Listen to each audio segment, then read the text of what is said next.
Kuhlezi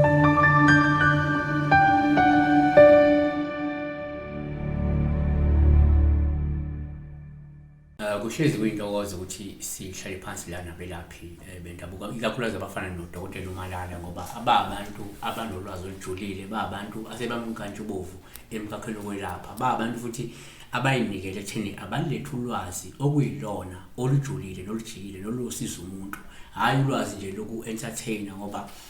sishusha kakhulu ukuthi sinokukhuluma uthola ulwazi lokujabulisa nje abantu kodwa thina sifuna ulwazi olungamjabulisa umuntu olumsizayo umuntu Dokotela kunjani siyaphila sibabingelele nasemakhaya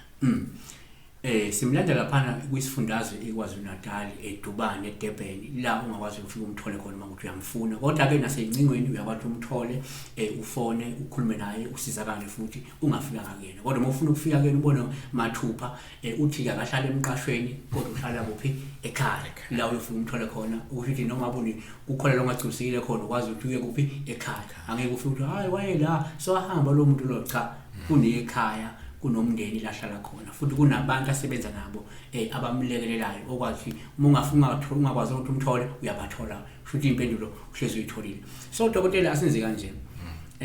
abantu bahlushwa ubunhlanhla bafuna ubunhlanhla into zenhlanhla uyangena kuzo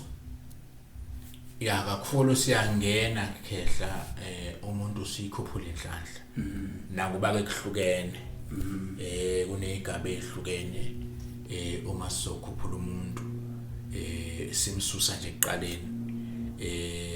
kodwa fanele sicheck into esoyibalekile isidaba somuntu ukuthi yena uphetho bani masithi uphetho bani asisho ugogo mhlawumbe ozala umama noma ubaba no sifuna ukubheka ukuthi mhla uzalwa wena uma wakho nobaba behlangana ikomalume nasekhaya komama wani wasiphi isidaba esokuphatha leso sidalwa ngokwamakhola abathi ingelosi esuke izokwelusa ubusuku nemini ukhule but leyo nto iyalahleka ezisikhulu ngeindlela esihambayo 1 siphinde singene ebini siphinde sithakathwe emndenini kakhulukazi komndeni okwangaphandle ngeke usibalekise isidala ukuthakatha kodwa komndeni ikona okusibalekisayo sigcine singcola nokuhamba silala nabantu mhlawumbe ngilala nowesifazane wakhe ephisisu noma ngilala nomuntu ngoba ngizenza isoka ngilala nowesifazane kanti unendoda ebulala abantu elala naye nami ngithatha lokufa so isidalwa ke siyancikisela lapho so sigcine silahleka so thina siya-check ukuthi sinjani isimo saso then ke uma sesithola sizwe futhi ukuthi siqhamuka kuliphi side then emva lokho ke leso sidalwa ke sona fanele sihlanjululwe sikhushulwe sihlanjululwe kanye nawe silikwe kahle kuwena asiye ethuneni awuye ethuneni uthi uyovusa umuntu ugogo noma umkhulu njengalento sike sizwe ukuthi umuntu alala ethuneni noma landa inhlabathi ayenzi into efana naleyo ngoba uhlupha leyamphefumulo siyadlula balelela ababantu wena kodwa ufuna ukubavusa ukuthi basebenzise no isidalwa somoya siphila kuwe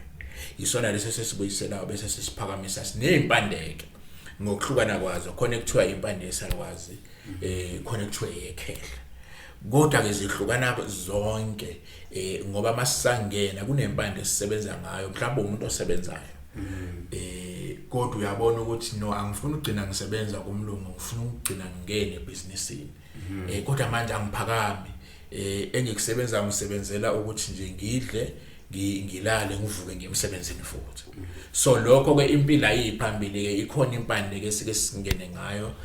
umuntu asetshenzisele yona ukuthi akwazi ukuthi abuyele endleleni yakhona uthola ukuthi emsebenzini sokunikwa nezikhundla ethize sewuyakwazi ukuphakama usuyakwazi ubeka imali uvule into ethize yokusebenza then kuyimande ungena kule mpande leyo ethize yesalwazi yona ke impando suke usuthi wena emabhizinisini ngifuna ukuthi amabhizinisi enginawo aphakame ngaphandle kwesithwalo ngoba njengoba sishilo ukuphakama senzele ukuthi umuntu angazalandilwa alanda izinto angazazi azoyikhonza kuzofanele isikhathi esithize uqoqe nazo uyihlabele wenze yonke into no lesi sidalo esikhuluma ngaso awuhlabi noma nina uhlabe ngoba isitalo esiphila kuwe egazini phela sidinga lempande ukuthi sikhushule emva kwalokho ukwazi ukuphakama impande esalukwazi ke leyo esuke idinga ukuthi ufike nesibani osuke uzotshelwa zona phakathi ekhaya nendwangu emhlophe sikwazi ukuthi sifike sisebenze ngendlela yakho bese siyasiphakamisa isitalo lesitalo mase siphakamisa namhlanje akucace manje sikade sisebenza sikade sigeza akucace manje ayingeni incingo uthola ukuthi kuzongena ucingo uqeda kwenza lokho kuthiwa uyakhumbula wasasikade siqoqa ukuthini sekubuya nabantu abadala o-connection bakho akade bese kakhulukazi labantu bamathenda yibona kakhulukazi esibasebenzisela yona uthola ukuthi bese bezitshwa kodwa ngokuthi meselungisela sekuyabuyela lapho ke then kube nempande ekhehle iyona yokugcina ke ekhaya esikwazi ukuthi abantu ke bavele suke sebephezulu sokuthi angaphinda ashone phansi sokuthi nje impilo yakhe iflow ngendlela efanele abantu abasekhundleni enkulu nabaphezulu nayo impande sikwazi ukuthi sibaphakamise kahle kodwa sikwazi ukuphakamisa singacheckanga ukuthi uphetho ubani kuba kanjalo mkhulu so la uthi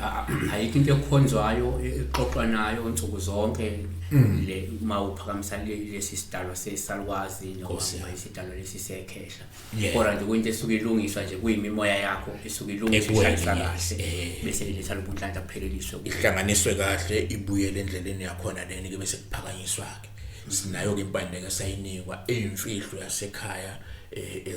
siselapha phela manje lapha nenyanga ehlukene zingatshontsha ulwazi lakho kanti thina siyazi ukuthi asike isidingo sokuthi ungaze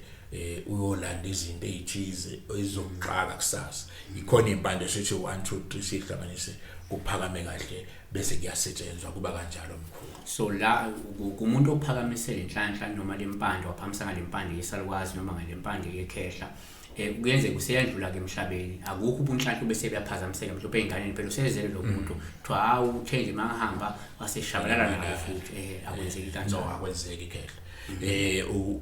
ngoba vele impilo yakho amandla ovela usuku kade unikiwe kuphela uphazamisekile ukhula ngoba njengoba kuthiwa ingane izaliwe ifumbethe lento yayo talent efanele libonakale kodwa along the way sihambe sishayeke sigcine abantu namhlanje khona abantu abamaphara ufanele abawona amaphara kodwa kwahamba kwenzeka izinto ezinje so thina suke sikulungisa ubuyele esimeni sakho uphakame usebenzele izingane zakho akekho ozokufa ayikho into ezoyikhonza yonke into izohamba ngendlela efanele mkhulu futhi angeke kuthiwe hayi sekuneyidalo eziqhelile futhi yes no awazi futhi asikho isidalo esizobheka wena kulomsamo wakini angithi manje asikhulumi ngomsamo la umsamo la sihlaba khona omkhulu okhokho obani no sikhuluma ngesidalo esiphila kuwena ozalwe naso ingilosi yakho kahle kahle ngabe sisho njalo kube asikho kwelapha ngabe sethi ngilozo ohamba nayo so isidalo ohamba naso isona esibheka wena senze yonke into akekho umuntu ozothi wena ngesikhathi uphakama ashone phansi no ayikho into efanele uphendula isidalo usibheke wena uthi hala balakhase bahlupheka sekuphakama wena wedwa manje wena osekhonzwayo la khaya yes ingakho sithi akuvuswa umuntu ethuneni once umuntu wathi hamba ethuneni noma wathatha inhlabathi yomuntu othiza umvuso bokwazi ukuthi no sewukhanda ukungcola nje phakathi kwekhaya so ixabiso lomuntu osuke esaphakamisa ngokwempande le yesalukwazi nempande le yekhehla umehluko ubangakanani noma hayi imali esisuke sikusebenza ngapha le nsebenzo yempande yekhehla nempande yesalukwazi yafana no ayifani angithi lowana wekhe impande yekhehla uvela usephezulu sekuthi angaphinda ashone phansi so uzoma lapho kahle singathi impande yesalukwazi grade 1 usaqala lapho singasho njalo ya umuntu osithi thina uyasebenza ufuna ungena ebusinessini impande yesalukwazi lowana umuntu osevele osesemabhizinisini kodwa mawungena lapha kwi-entry level asinalo igama lokuthi impande yani but impande siyaziyo ukuthi wena ufuna ukuthi ungene la ekutheni uyisebenze noma wenze zonke izinto mhlawumbe awusebenzi nongasebenzi kodwa ozamayo uyakwazi ukuthi mhlawumbe usematafuleni noma wenzani kodwa ufuna ibhizinisi lakhe liphakame siyakwazi ukuthi simenzele akhuphuke kubanjalo so asivale ngelithi ke uma ephakamisile lempande yesalukwazi noma le yekhehla awukho imigomo othi ke kancane lo muntu kuyofanele eze manje ezokhonza manje kuba udokotela umalala phezulu njalo kancane efuna eze lapha nokumengezi into zakhe shona phansi. No akwazi phela elokhu okwakho isitalo sakhe angikwazi ukusicontrol. Thina sigcina la ekusilekeleleni. Uma siphakama kodwa sikwazi ukuthi sothi ngelanga ethize buze la wena ubuya ngoba uthi nomkhulu ngiyayibona ukuthi nje phela sengenzela ukuthi ngingasha ngoba ngesikhathi uphakama phela khombola nezitha ziyakhula nezomndeni omuya agcineze nuka noma kuthwele bese bezama indlela ukuthi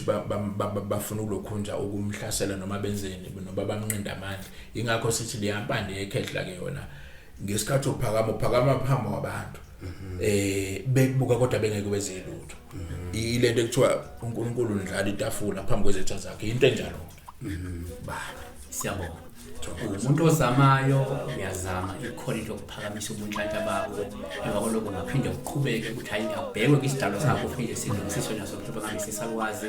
futhi masuluku uqhubeke uphakama ufuna ukuthi hayi lokhu ufuna ukuqhubeka njalo ulokweshila udokotela umalala phezulu ibe bese bakhona futhi nembande yokuphakamisa futhi ikhesha lapha nalo uqhubeke uphakame kakhulu dlondlobale so uma ukuthi uyayidinga into enjena leyo usuzamile awufuni ukuthatha into eyisigubha ufuna ukuthatha into esithwala ufuna ukuthatha into egezekile ehlambulukile yakini yakho ebheke wena makhamba udokotela lapha umalala phezulu khona eDubani isifundaze iKwaZulu-Natal siyabonga.